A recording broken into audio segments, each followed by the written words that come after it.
क्या अमेरिका दुनिया के लिए डिक्टेटर बनता जा रहा है?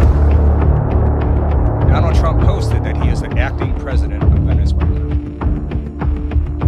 We need Greenland for national security, not for minerals. We have so many sites for minerals and oil and everything. We have more oil than any other country in the world. We need Greenland for national security. दुनिया का हर देश खुद को नियमों पर चलने वाला बताता है, लेकिन इन नियमों को बनाता कौन है और इसे तोड़ता कौन है? कोई भी देश अगर पूरी दुनिया के लिए नियम बनाने लगे या ऑर्गेनाइजेशंस में उसका इन्फ्लुएंस ज़्यादा हो, बाकी देशों को अपने हिसाब से सजा देनी जाने लगे और खुद को कभी भी अकाउंटेबिलिटी फेस ना करनी पड़े। कई मायनों में ये सारी बातें तानाशाही के रवैये को दर्शाती। बीते कुछ दिनों में अमेरिका का रुख ऐसा ही रहा है। पहले मादुरो को उसके देश वेनेजुएला से बंदी बना लेना, फिर ग्रीनलैंड पर अपना और ईरान में सत्ता परिवर्तन की धमकी देना। अमेरिका खुद को इतना ताकतवर समझता है, फिर क्यों अमेरिका ग्रीनलैंड और वेनेजुएला पर अपना अधिकार जमाना चाहता है?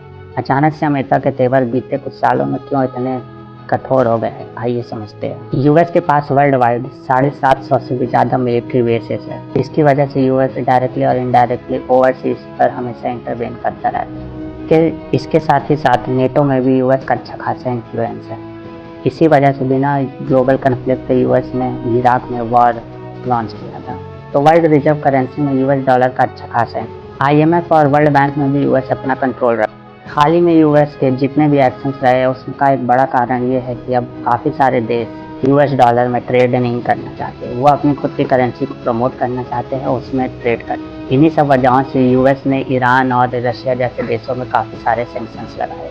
अमेरिका का यूनाइटेड नेशंस, WTO जैसे ऑर्गेनाइजेशंस, इंस्टीट्यूशंस में अच्छा खासा प्रभाव है, जिसकी वजह से ये सारे ग्लोबल इंस्टीट्यूशंस और देशों को तो इंटरनेशनल लॉ प्रमोट करने की हिदायत देते हैं, लेकिन यूएस इसको खुद सिलेक्टिवली फॉलो करता है। One who tells the story often says the truth. इसका एक जीता जागता उदाहरण है यूएस के पास एंटरटेनमेंट इंडस्ट्री, सोशल मीडिया जैसे सॉफ्ट पावर टूल्स है, जिसका इन्फ्लुएंस वर्ल्ड वाइड है।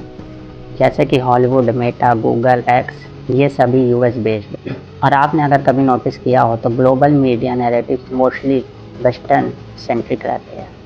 Nowadays the world is becoming multipolar, not unique.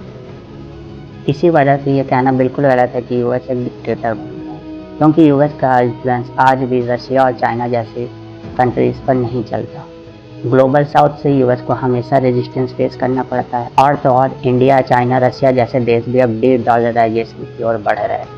World dictator के जगह ये कहना ज़्यादा सही रहा, global with selective enforcement of rules. US अपने रूल्स कभी कंसेंट से थोपता है, कभी प्रेशर से थोपता है, और अगर ये दोनों चीज़ें भी काम नहीं है तो फिर वो उसे उस देश पर फोर्सफुली थोपता है। इसी वजह से